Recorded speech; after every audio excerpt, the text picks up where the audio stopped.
Ambassador Christopher Heusgen, Germany, Permanent Rep at the United Nations. Welcome to Al Arabiya, sir.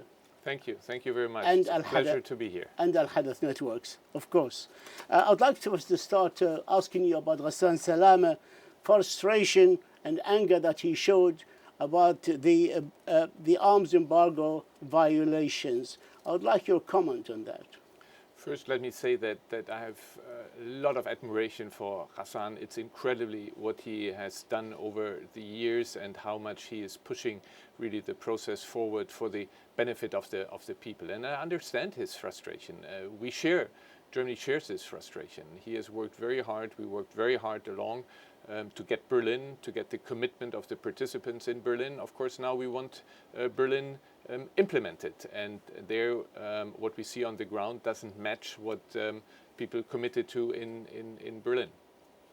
The Foreign Minister of Germany, Heiko Maas, called for sanctions against those who break the arms embargo on Libya.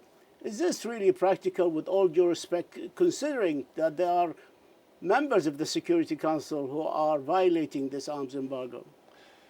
Germany is the chair of the Sanctions Committee here with regard to Libya and with regard to the delivery of arms to the country. And you must understand Germany's and the German Foreign Minister's frustration that we have binding international law which actually clearly says there should be no weapons going into the country, and so many players are not going by these sanctions, and therefore, this cannot continue like this. Well, of course, it's clear that the arms embargo and also the ceasefire needs monitoring. Is there any talk of setting up an international, maybe EU and the UN, forming a sort of a force of observers in order to monitor the embargo, to make sure that it's implemented, and also to monitor the ceasefire?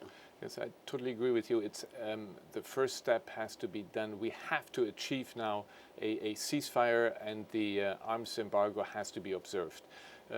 How do we implement this? This is the second step. We have to have the first step. The first step is that people actually go by the rules.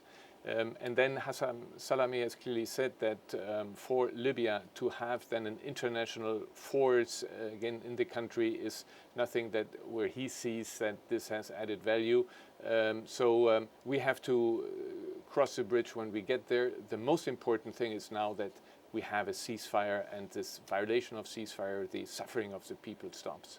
Ghassan Salameh spoke about cargo planes bringing arms. He spoke about 3 ships now in Tripoli ports carrying arms in violations of the embargo. The Italian foreign minister spoke about using operations similar to Sophia of 2015, which was used to monitor the immigration and the migrants, to use it for monitoring the arms embargo. Is that, in the view of Germany, practical? I think we have to look at all options, how to do it. Sophia was an EU operation. We have to see, and the EU foreign ministers are intensively looking at certain options, how we then implement an embargo and prevent things happening as you have described it. So the EU and others in the international community are very serious of establishing some sort of a mechanism to monitor the embargo. Yes. I mean, Libya is a nightmare, what is happening. The repercussions of what is happening there go to Europe, go to the neighboring countries, and we have to contribute to this stopping and having security, stability, and the fate also of the many refugees now in a better shape. I would like your views on thousands of Syrians, mercenaries arriving in Tripoli on board cargo planes arriving from Turkey. I mean, we can't mince our words here. We have to speak, call it as it is. And also Russian mercenaries arriving from the Wagner group, the security private groups.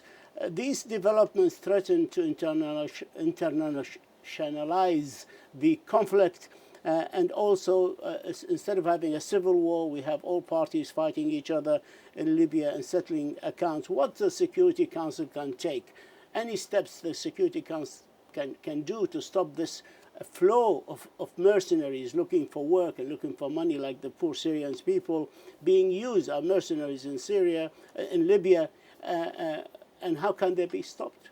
Well, let me make one thing very clear. Just as arms shipments into the country, sending mercenaries into Libya, who then engage in fighting there in the country, this is a violation of international law. This is a violation of the existing sanction regime.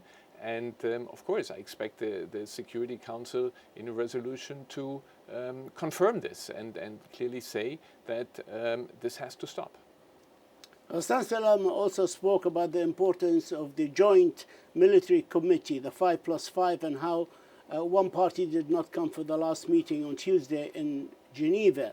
He said he will meet General Haftar in a couple of days. How important, how can we sort of move forward in implementing the Berlin declarations if we cannot get this military committee to meet at the first place? It's good that you remind that Berlin is not just one conference, but there is a follow-up. There is a follow-up on the military track, there is a follow-up on the political track, humanitarian, economic track. On the economic track, by the way, already very constructive meetings have been taking place. But the military track is key. And Hassan Salami, and he confirmed this to the Security Council today, is working day and night to get this going and have those who are resisting and hesitant to bring them around the table. I can assure you, Hassan does this 24 hours. The British draft, we all know the UK is writing a draft, and they were hoping to give it to the Council and vote on it very soon. What would you like to see included in this new resolution and from the United Kingdom, and will it be under Chapter 7? Well, what the main goal is to give additional weight to Berlin. Berlin was a political agreement. Security Council resolutions are legally binding, and therefore an endorsement of Berlin is for us key. This sends a very strong message to the people in Libya that the Security Council is supporting them and that they see what fate they are having. And it's also a signal to the spoilers, those who are then violating the international law and the sanctions regime. So the endorsement is the most important. And then, of course, we have to highlight in the Security Council resolution the most important issues. And there, I would say it is indeed the ceasefire. It is the stop of the supply of arms and weapons, and also including mercenaries. This has to be in the Security Council resolution. About the specifics, our British friends are very experienced. Will it be under Chapter 7? As I said, our British friends are very experienced in drafting resolutions. They are the pen holders, and we hope that soon we'll have something on the table. One short question, because time is catching up with us. In the last conference, you did not invite Tunisia, the neighbor who has 450 kilometers of borders with Libya. You did invite Morocco, the mother of the Sukhairat Agreement, which is a political accord that they have. Will you be inviting them in the next conference? Well, first of all, the design of the conference was very specific, was discussed with Salami. We had as the main people those who actually have an influence and certain interference in the country. So we were concentrating on Russia, the Emirates, on Turkey and Egypt. And we heard that Tunisia wanted to be there, and we have wonderful, Germany has a wonderful relationship with Tunisia, and Tunisia on the Security Council, we work very, very closely together. Tunisia was then invited fairly late, and then said since they were not involved in the program, they wouldn't come. But I can assure you, here in New York, also between capitals, we are fully in line, and of course Tunisia is involved in the follow-up process. Ambassador Christoph Heusgen, we thank you for this, and we wish you all the very best, and to Germany the best in this new role, a very important diplomatic role that they play in the Libyan crisis. Thank you, sir. Thank you very much. It was my pleasure.